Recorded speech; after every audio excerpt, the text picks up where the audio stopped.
মায়েরা নিজ দায়িত্বে একটা কথা বলবো, কয়েকটা দিন আগেই আর কটা দিন পরেই মহাশিবরাত্রির দিন আসবে। তার আগে আপনাদের গ্রামের অনুষ্ঠান হয়ে যাচ্ছে। শিবরাত্রির দিনে আপনাদের গ্রামে কোনো অনুষ্ঠান হয়? এই গ্রামে কোনো উৎসব বা অনুষ্ঠান হয় কি? হয় না। কিন্তু অনেক পাড়ায় বা অনেক গ্রামে অনেক বাড়িতে একটা চল আছে, শিবরাত্রির দিন সারা রাত্রির ধরে অনুষ্ঠান হয়। এটা অনেক জায়গায় একটা বিধান আছে। কারণটা আমি বলে দিই।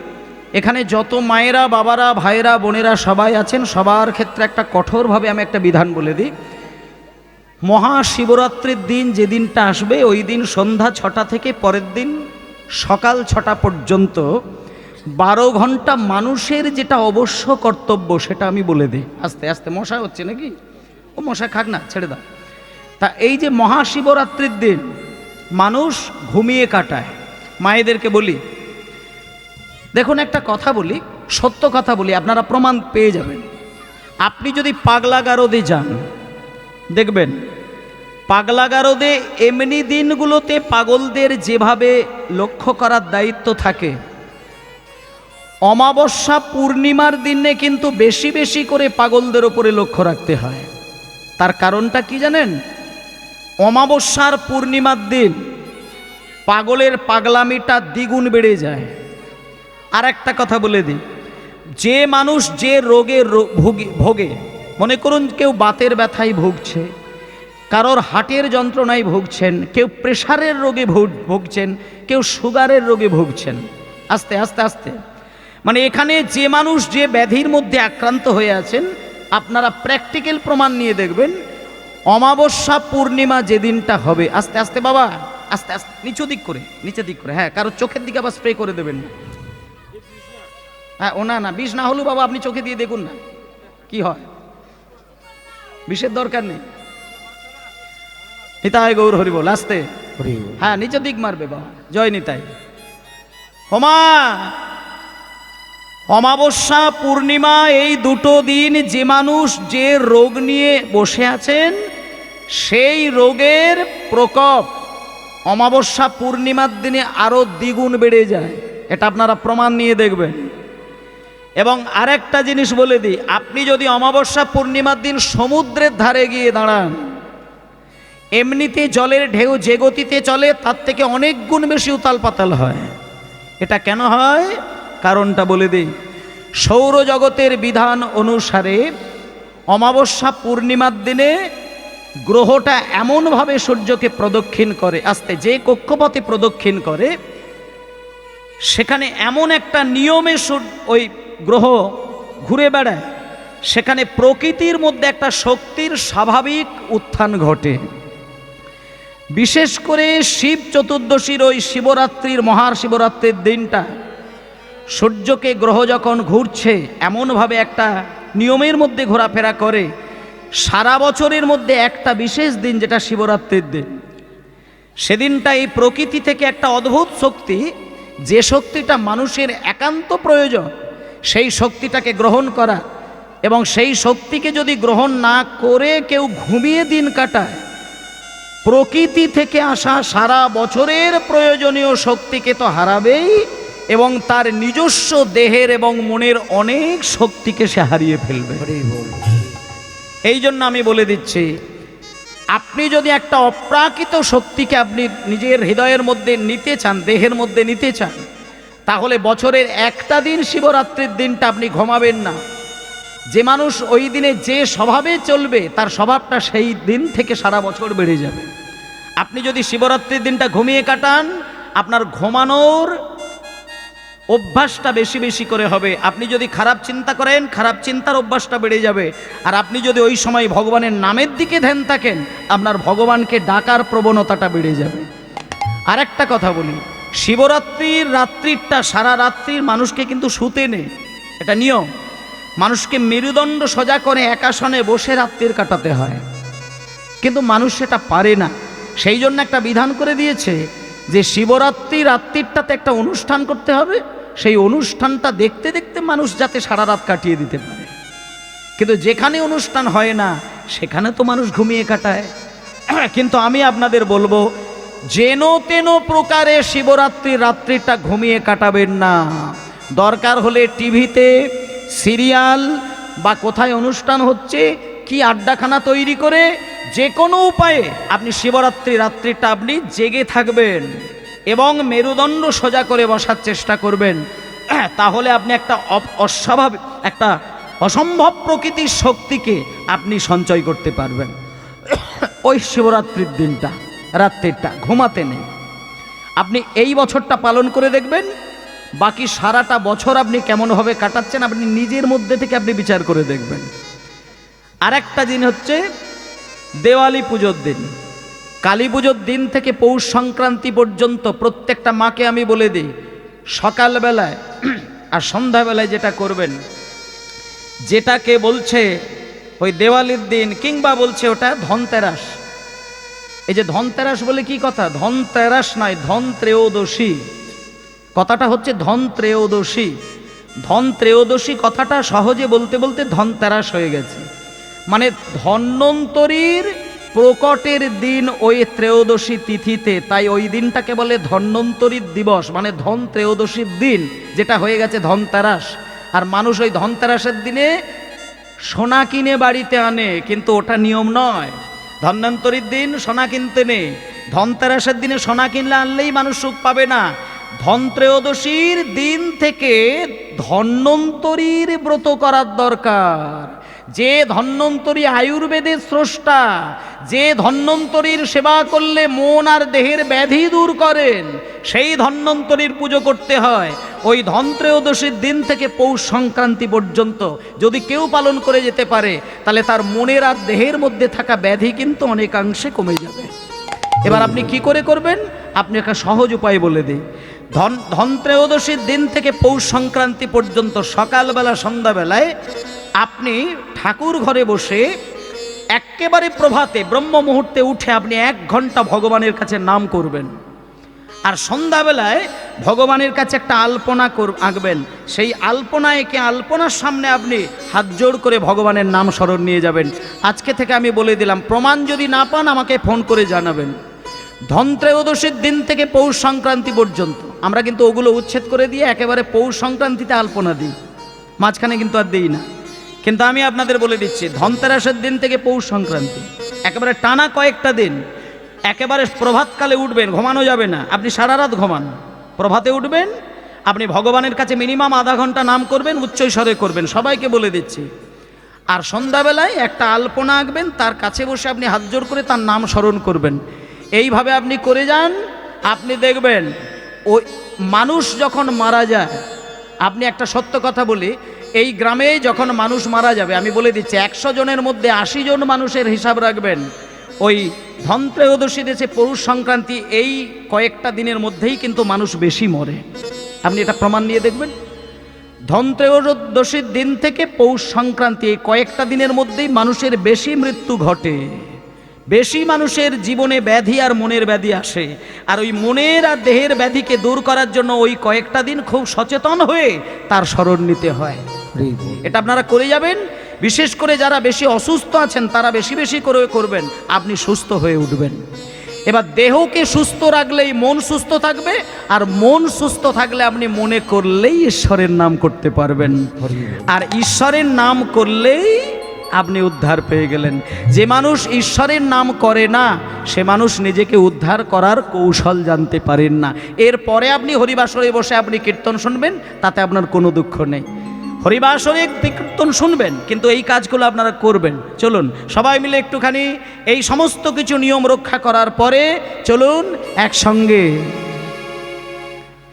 ভজ গৌরাঙ্গ লহ গৌরাঙ্গ কহ গৌরাঙ্গের নাম রে। হরি হরি গৌরাঙ্গ কহ গৌরাঙ্গ লহ গৌরাঙ্গের নাম রে। ভজ গৌরাঙ্গ লহ গৌরাঙ্গ কহ গৌরাঙ্গের নাম রে। ভজ গৌরাঙ্গ কহ গৌরাঙ্গ লহ গৌরাঙ্গের নাম রে। যে জনা গৌরাঙ্গ ভজে সে হয় আমার প্রাণ রে। এই জনা গৌরাঙ্গ ভজে সে হয় আমার প্রাণ রে। এই জনা গৌরাঙ্গ ভজে সে হয় আমার প্রাণ রে। আর যে জনা গৌরাঙ্গ ভজে সে হয় আমার প্রাণ রে। যে জনা গৌরাঙ্গ ভজে সে হয় আমার প্রাণ রে। সবাই মিলে হাতে তালি দিতে দিতে একসঙ্গে করজোড়ে এইভাবে এইভাবে মা এই হাত ছড়িয়ে না, আঙুলগুলোকে ছড়িয়ে নয়, আঙুল ছড়িয়ে নাম করলে এইখানকার শব্দটা ঈশ্বরের প্রীতিধ্বনি হবে না। আপনি যদি এইভাবে ছড়িয়ে ছড়িয়ে নাম করেন ওই শব্দ কোনোদিন ঈশ্বরের উপাসনায় কাজে লাগবে না। আর হাতকে যদি এইভাবে সরিয়ে দিয়ে এইভাবে করেন ওটাও ঈশ্বরের কাজে লাগবে না। আপনাকে এইভাবে আঙুলগুলোকে স্পর্শ করে প্রত্যেকটা আঙুল এইভাবে গিয়ে ঠেকবে।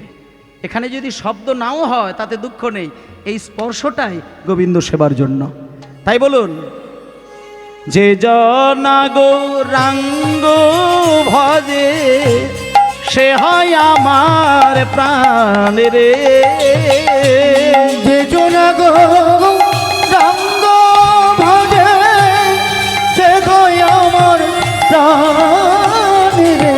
আর যে জনা গৌরাঙ্গ ভজে সে হয় আমার প্রাণ রে।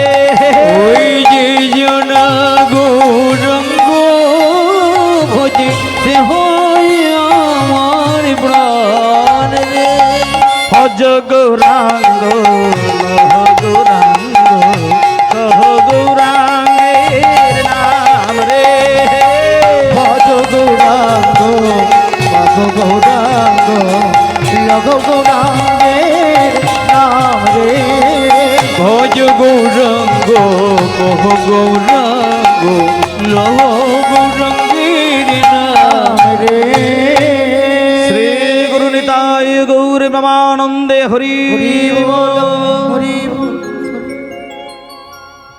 এইভাবে নাম করে যেতে হবে। এইবার বলি বাবা, তাহলে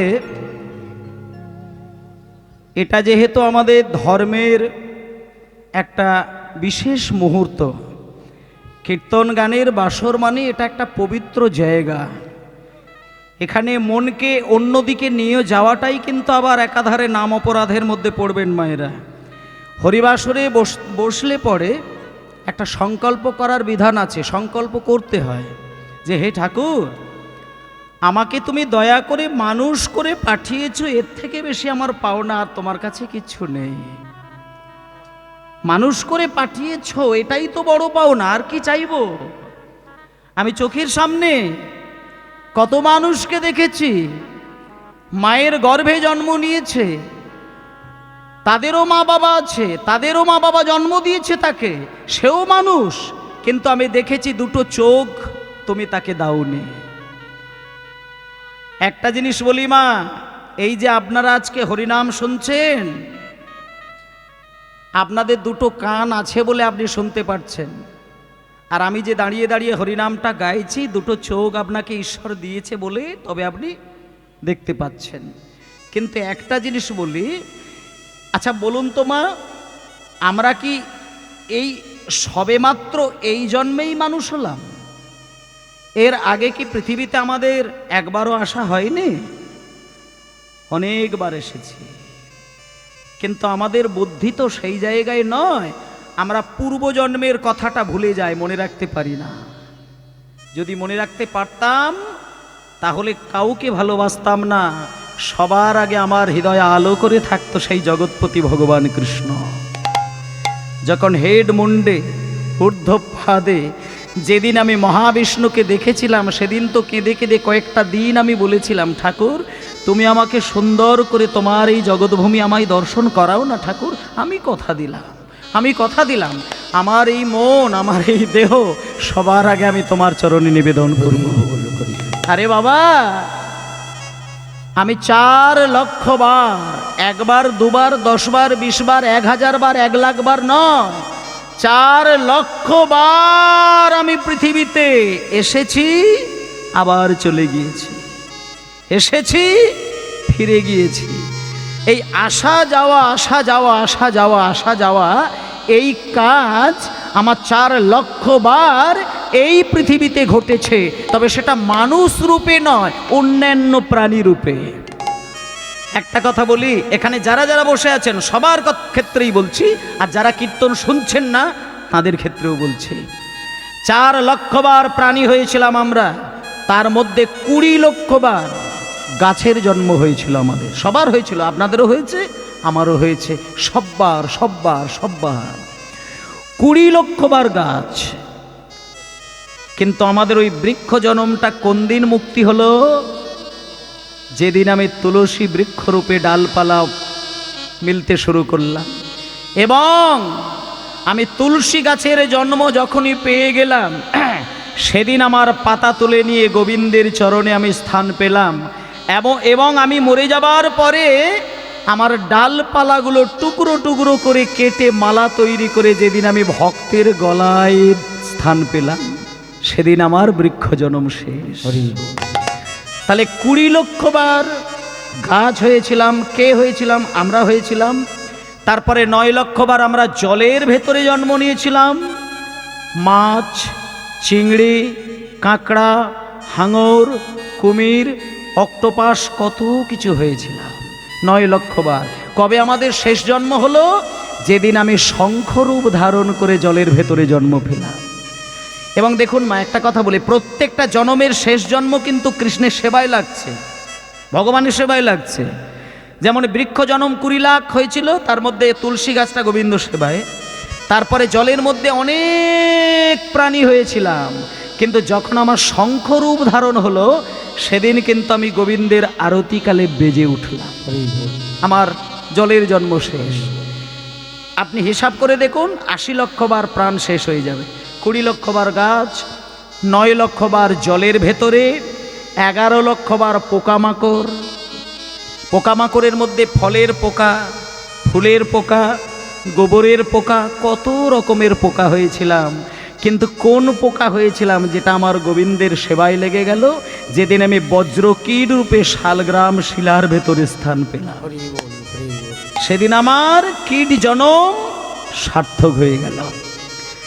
তাহলে 20 লক্ষ বার গাছ, 9 লক্ষ বার জল, 11 লক্ষ বার পোকা, আর 10 লক্ষ বার আমি ডিম রূপে জন্ম নিলাম, মানে পাখি কুলে জন্ম নিলাম।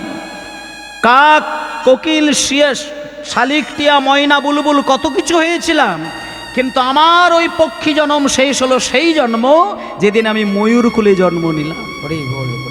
আমার পালক তুলে নিয়ে একটা পাখা তৈরি করে ভক্তের হাতে উঠলাম, আর ভক্ত সেই পালক দিয়ে পাখা তৈরি করে গোবিন্দকে সেবা দিলেন, হাওয়া দিয়ে।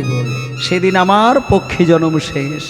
শুধু তাই নয়, শুধু যে গোবিন্দকে বাতাস দিতে পেরেছি তা নয়, আমার পালক তুলে নিয়ে যেদিন গোবিন্দের চূড়ায় আমি স্থান পেলাম, সেদিন আমার পক্ষী জন্ম সার্থক হয়ে গেল। আর একটা জন্ম বাকি থাকছে, সেটা পশু জন্ম 30 লক্ষ বার। বাঘ, সিংহ, হাতি, ঘোড়া, কত কিছু হয়েছিলাম। কিন্তু যেদিন আমি ধেনুকুলে জন্ম নিলাম, আমার দুগ্ধ দিয়ে গোবিন্দের সেবা হলো, সেদিন আমার পশু জন্ম শেষ হয়ে গেল। আর দেখুন, ধেনুকুলে জন্ম নিয়ে শুধু দুগ্ধ নয়, যখন গরু মারা যায় তার চামড়াটা তুলে মৃদঙ্গ তৈরি করে, সেই মৃদঙ্গ কীর্তনাসরে কীর্তনের সুরে বেজে ওঠে, সেদিন আমার পশু জন্ম শেষ হয়ে যায়।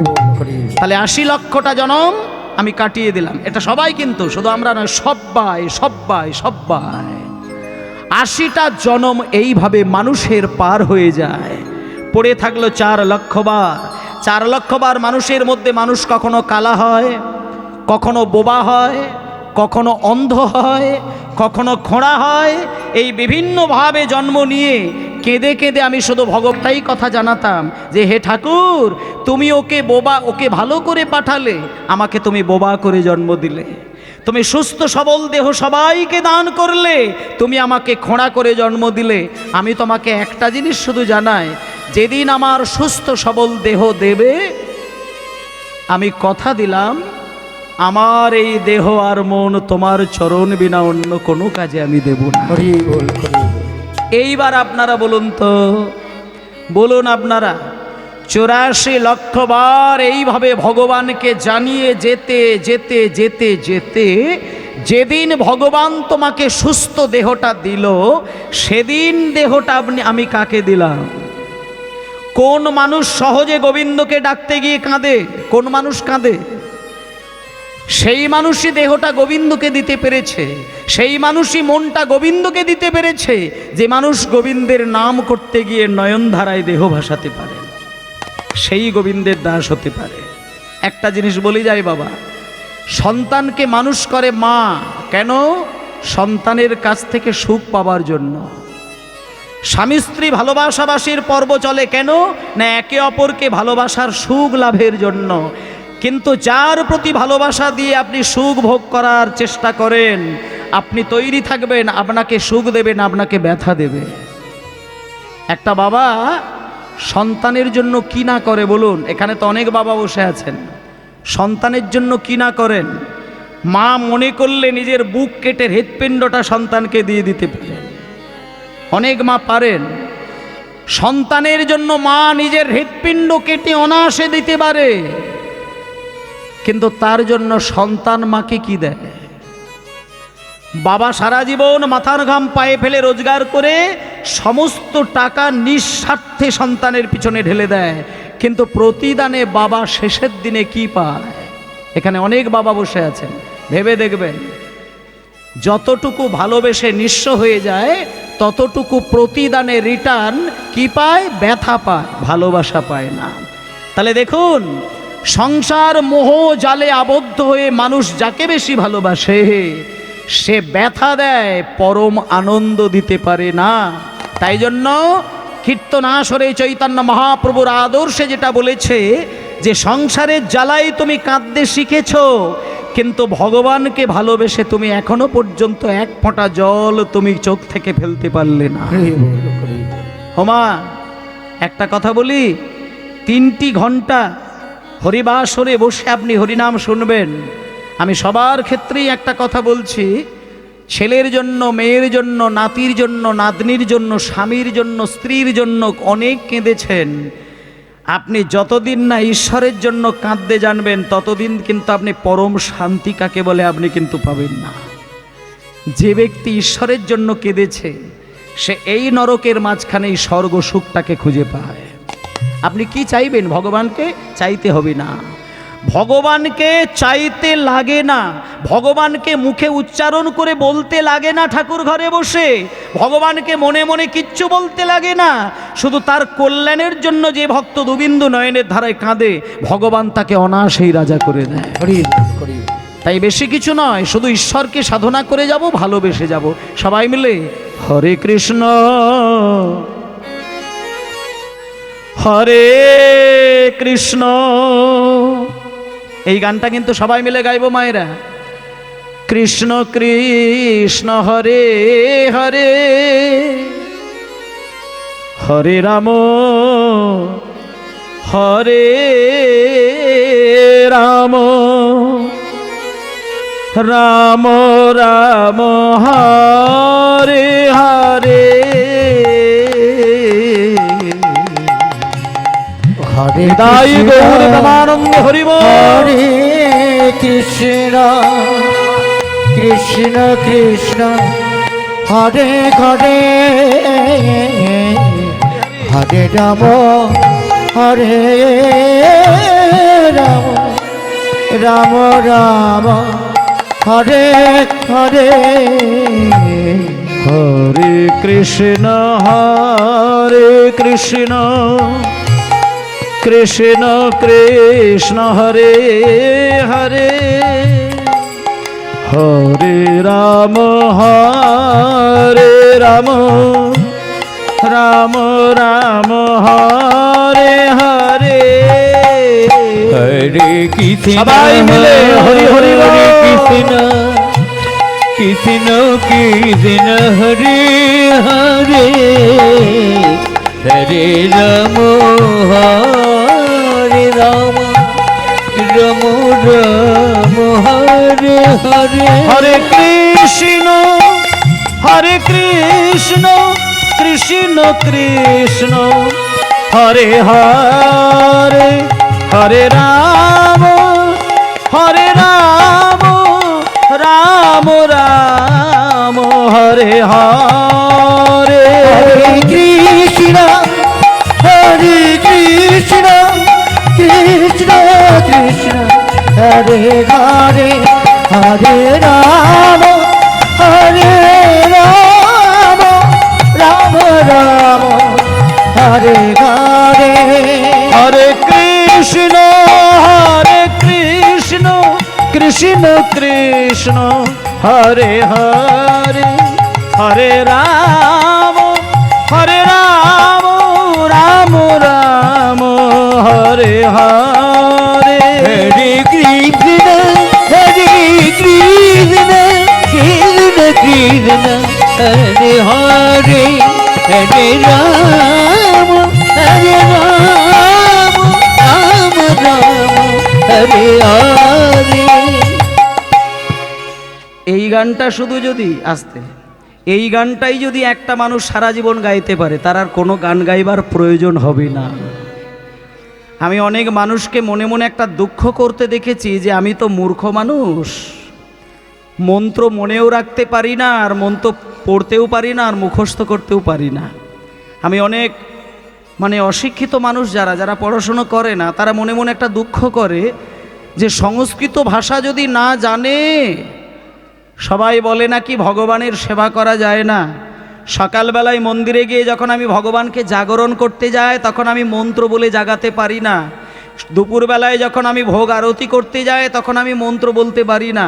যখন আমি সরস্বতী ঠাকুর নিজে ব্যক্তিগতভাবে বাড়িতে তুলি, বই নিয়ে বসি বটে, কিন্তু মন্ত্র পাঠ করতে পারি না। একটা কথা বলি মায়েরা, আপনার যদি মনে হয় 33 কোটি দেবতাকেই আপনি বাড়িতে স্থান দেবেন, আপনি দিতে পারেন। আপনি প্রত্যেকটি দেবতার পুজো আপনি বাড়িতে নিজ দায়িত্বে আপনি করতে পারেন। তাতে আপনার যে মন্ত্র জানতেই হবে এটা কিন্তু কথা নয়। আপনি সমস্ত পুজোর মধ্যে আপনি হরে কৃষ্ণ কৃষ্ণ কৃষ্ণ হরে হরে, হরে রাম রাম রাম হরে হরে, এই মন্ত্র দিয়ে আপনি ভগবানের সেবা করবেন। যে মন্ত্র জানলে পরে কোনো মন্ত্র জানার প্রয়োজন হবে না, শুধুমাত্র ভক্তি দিয়ে মন্ত্র বললেই ভগবান বাহু বাড়িয়ে তার কুল দেয়। এটা শিখিয়েছেন শ্রী চৈতন্য মহাপ্রভু। চৈতন্য মহাপ্রভু বলেছেন, তোমাকে কোনো কিছুই করার লাগবে না, কোনো কিচ্ছু করার লাগবে না, তুমি হরে কৃষ্ণ নামটা বলতে পারবে তো? এই নামটা বলতে গিয়ে হৃদয়টাকে দোলাতে জানবে তো? হৃদয় যদি দুলিয়ে ভক্তি মিশিয়ে যদি দু চোখ দিয়ে জল ঝরিয়ে যদি এই নামটা জিহ্বাই করতে পারো, তোমার কোনো মন্ত্র জানার প্রয়োজন হবে না, তুমি অনায়াসেই কিন্তু ভগবানের দাস হয়ে যেতে পারবে। তাই জন্য মায়েদেরকে একটা কথা বলি, টেনশন করার দরকার নেই, চিন্তা করতে হবে না। যখনই আপনি ভগবানের কাছে বসবেন, শুধু এই মহামন্ত্র দিয়ে আপনি ভগবানের সেবা দেবেন, ভগবান তাতেই খুশি হয়ে যায়। নারকেল নাড়ু তৈরি করতে পারছেন না, দুঃখ কিসে? দামি ফল কিনে নিয়ে আপনি মন্দিরে যেতে পারছেন না, দুঃখ কিসে? আপনার স্বামীর রোজগার কম বলে আপনি মন্দির বানাতে পারেন না, পাশের বাড়িতে মন্দির হয়েছে, কিচ্ছু দুঃখ করবেন না। স্বামীকে জোর করে মন্দির বানানোর জন্য চাপ দেবেন না। একটা কথা বলি, ভগবান যেখানে থাকে সেইটা জানার চেষ্টা করবেন। আপনি একটা ভালো সুন্দর পাথর দিয়ে মন্দির তৈরি করলেই যে আপনি মন্দির করলেন, ঠাকুরকে আনলেন, এটা কোনো গ্রন্থে লেখা নেই। আপনি 100 টাকা দিয়ে একটা তাল পাতা কিনে নিয়ে এসে সেখানে 5টা টাকা দিয়ে ক্যালেন্ডার ঝুলিয়ে দেবেন। শুধু আপনি ভগবানকে ডাকার সময় শুধু দু চোখ দিয়ে জল ফেলবেন, কারণ ভগবান হাত বাড়িয়ে থাকে নাড়ু খাবার লোভে নয়। অনেকে ভাবে গোপালকে বসিয়ে রেখেছি, গোপাল সারা জীবন এইভাবে নাড়ু খাবার জন্য হাত বাড়িয়ে থাকে। গোপাল পাথরের নাড়ু, সোনার নাড়ু, পেতলের নাড়ু আর নারকেলের নাড়ু ওসব কিচ্ছু চায় না, কিচ্ছু চায় না, কিচ্ছু চায় না। ভগবান হাত বাড়িয়ে থাকে ভক্তের দিকে। কেন হাত বাড়ায়? ভগবান সারা জীবন একটাই চিন্তা করে যে ভক্ত আমাকে সারাটা জীবন ডাকলো বটে, কিন্তু আমার নাম বলতে বলতে একটা দিনও কিন্তু তার দু চোখ দিয়ে দুবিন্দু জল আমার চরণে ফেললো না। যে ভক্ত চরণে দুবিন্দু নয়নের জল ফেলতে পারে, এই যে আজকে হরিনাম শুনছেন, একটা কথা বলি, হরিনামের বাসরে 4টে ঘন্টা কীর্তন শুনবেন, 3টে ঘন্টা কীর্তন শুনবেন, একটা সেকেন্ডের জন্য যদি আপনি এক ফোঁটা জল আপনি চোখ থেকে ফেলতে পারেন, আপনার ওই মুহূর্তের চোখের জলটা সরাসরি নিতাই গৌরের চরণে চলে যায়। একমাত্র নামের বাসরে যারা কাঁদে তাদের চোখের জল বিফলে যায় না। যারা নামের বাসরে নীরবে হাহুতাশ করে কাঁদতে জানে তার চোখের জল বৃথা হবে না, ওই চোখের জল সরাসরি গোবিন্দ চরণে চলে যাবে। তাই সেই নাম, সেই প্রেম, সেই ধ্যান। এসো ভাই, আমি কিন্তু একটা কথা বলি, ওই ঝাক্কা ঝাকিং গান বাজনা কিন্তু করতে চাইছি না। ধেই ধেই ধেই ধেই তিরিক তিরিক তাড়াক তাড়াক নাচ, এগুলো কিন্তু আমি করব না। ও গানগুলো গাইলে আরও বেশি সুবিধে হয় বটে। গান গাইতে গাইতে রাধে রাধে জপা করো, আজ হলি খেলবো শ্যাম, ওগুলো গাইলে আনন্দ পাওয়া যায়, খুব আনন্দ পাওয়া যায়, কিন্তু প্রেম তো ধ্বংস হয়ে যায়। আর গানে যদি প্রেম, ভাব, ভক্তি, চেতনা না থাকে তা আমি গান শুনবো, কীর্তন গান শুনবো কেন? আমি হিন্দি গান শুনবো? যে গানে প্রেম জাগবে, যে গানে মানুষ পরমানন্দকে দখল করবে, সেই তো কীর্তন গান। তাই চলুন সবাই মিলে একটু হৃদয় ঠান্ডা করে, মন ঠান্ডা করে, স্থির মনে এসো ভাই, শুধু একবার গান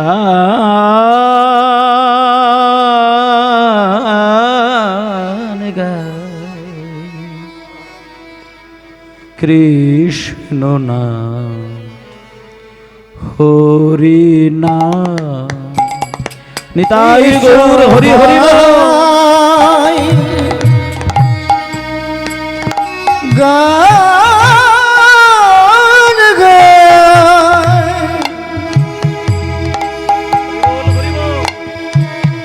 কৃষ্ণ নাম বলি হরি বলি হরি, হরি নাম। এসো ভাই গান গায় কৃষ্ণ নাম হরি নাম। এসো ভাই গান গায় কৃষ্ণ নাম হরি নাম। চরাচরে বলো হরি, চরাচরে বলো হরি, চরাচরে বলো হরি, চরাচরে বলো হরি। বলো নাম মধুর নাম কৃষ্ণ নাম হরি নাম। চরাচরে বলো হরি, বলো নাম কৃষ্ণ নাম হরি নাম।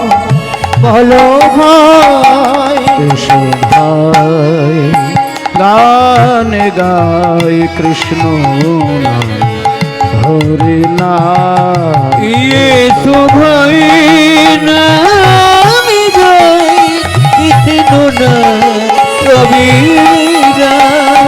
এসো ভাই নাম গাই কৃষ্ণ নাম হরি নাম। আমি গাই কৃষ্ণ নাম গৌর হরি বল, গৌর হরি বল, গৌর হরি বল। পরাভক্তি দিয়ে ভগবানের সেবা করলেই ভগবান বেশি খুশি হয়।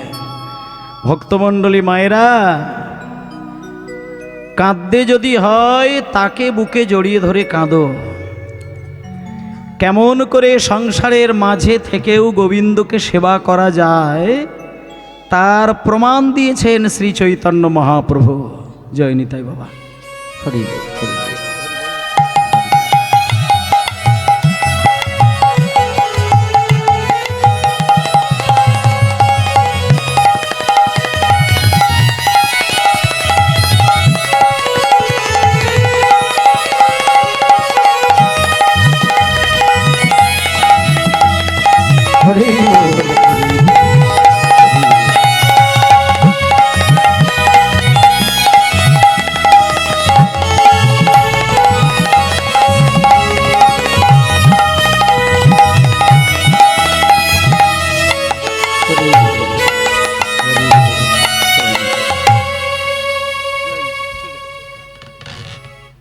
নিতাই গৌর হরিবোল, নিতাই গৌর হরিবোল, নিতাই গৌর হরিবোল। আচ্ছা, সবাইকে একটা কথা বলে দিই, প্রসঙ্গক্রমে বলে দিই।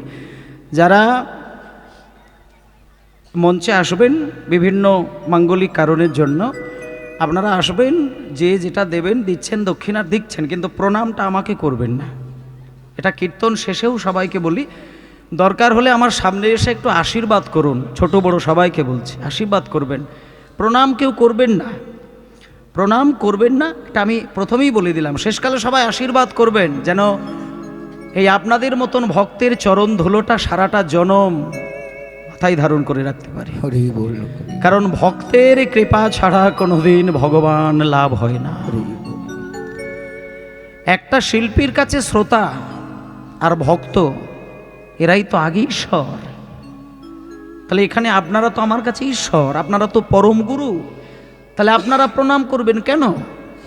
আমি বিশেষ করে বলি, আপনারা আমার মাথায় হাত দিয়ে আশীর্বাদ দেবেন, প্রণাম কেউ করবেন না। সেটা 5 বছরের শিশুও যদি থাকেন, আমি তারও একটা আশীর্বাদ নিতে চাইব, প্রণাম নয়। নিতাই গৌর হরিবোল, গৌর হরিবোল।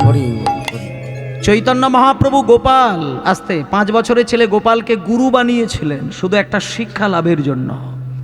পণ্ডিত হয়েও কিন্তু যে বিদ্যাটা চৈতন্যদেবের চেতনার মধ্যে এসেছিল না, 5 বছরের ছেলে গোপাল মহাপ্রভুর ভুলটা ভাঙিয়ে দিয়েছিলেন। তাহলে বয়সটা বড় জিনিস নয়, কে কখন কার গুরু হবে সেটা কোনোভাবেই তার বয়স দেখে বলা যাবে না।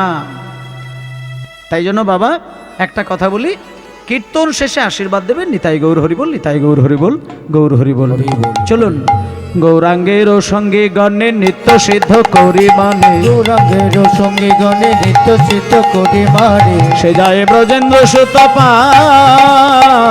জয় ব্রজেন্দ্র সুত গৌর মণ্ডল ভূমি যে বাজানে চিন্তামণি, গৌর মণ্ডল ভূমি যে বাজানে চিন্তামণি, তারে হয় ব্রজ ভূমি বা হয়ে ব্রজুর ভূমি গুরু প্রেম রসার নবে সে তরঙ্গে যে বাডবে, গৌর প্রেম রসানবে যে তরঙ্গে সে বাডবে, রাধা মাধব অন্তরঙ্গ হয়, রাধা মাধব অন্তরঙ্গ হয়, গৃহে বাবনেতে থাকে হা গৌরাঙ্গ বলে ডাকে, যে বাবনেতে থাকে খা গৌরাঙ্গ বলে ডাকে, নরতম মাগে তারে সঙ্গ, হরি হরি তার সঙ্গ সঙ্গে করে নিও হে, সঙ্গে করে নিও হে, সঙ্গে করে নিও হে, সঙ্গে করে নিও হে, নরতমের এই মিনতি সঙ্গে করে নিও হে, নরোত্তমের এই মিনতি সঙ্গে করে নিও হে, ওহে গৌর ভক্তগণ সঙ্গে করে নিও হে, ওহে গৌর ভক্তগণ সঙ্গে করে নিও হে, ওহে গৌর ভক্তগণ চরণে শরণ নিলাম, ওহে গৌর ভক্তগণ চরণে শরণ নিলাম, ওহে গৌর ভক্তগণ চরণে শরণ নিলাম, ওহে গৌর ভক্তগণ চরণে শরণ নিলাম, ওহে গৌর ভক্তগণ সঙ্গে করে নিও হে, সঙ্গে করে নিও হে, সঙ্গে করে নিও হে। হরিবোল হরিবোল হরিবোল হরিবোল।